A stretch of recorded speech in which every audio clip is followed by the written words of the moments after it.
चला तर आज आपण बनवतो आहे लाल भोपळ्याच्या खमंग अशा कुरकुरीत गोड पुऱ्या एकदम झटकीपट. त्यासाठी असा छान लाल भोपळा मिळाला होता. तो मस्त किसून घेतला किसणीवरती. 1 वाटी होतो साधारण. कढई गरम करून त्याच्यामध्ये 1 चमचा तूप टाकलं आहे आणि हा किसलेला लाल भोपळा आपण परतून घेणार आहे. छान, किती छान कलर दिसतो भोपळ्याचा, एकदम मस्त.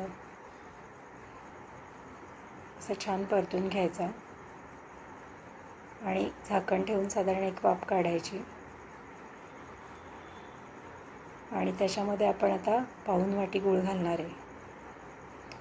तुम्ही जास्त किंवा कमी थोडं घालू शकता पीठ घातलं की, कारण ह्याची गोडी थोडी कमी होते अजून.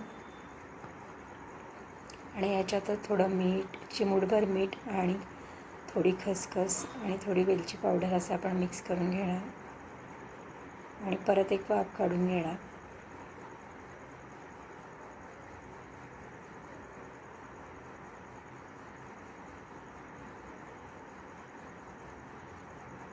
साधारण असं मिश्रण होतं. खूप पातळ पण नाही आणि खूप घट्ट पण नाही.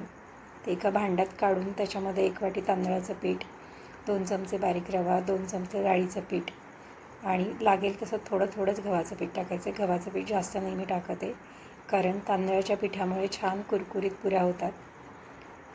आणि हा असा घट्टसर गोळा मळून घ्यायचा. त्याच्या छान छोट्या छोट्या अशा गोल पुऱ्या लाटायच्या. त्याला मी मध्ये साधारण होल पाडलं आहे.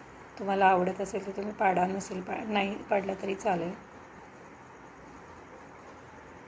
आता कढईमध्ये तेल गरम केलं आहे, त्याच्यामध्ये आपण ह्या पुऱ्या छान खमंग तळून घेऊया.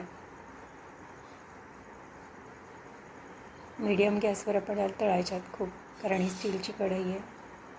जास्त गॅस मोठा नाही ठेवायचा.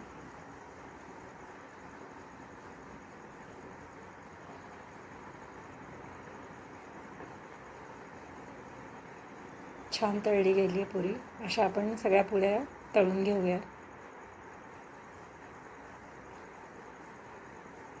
असं हलकेच दाबायची पुरी, म्हणजे छान तळली जाते.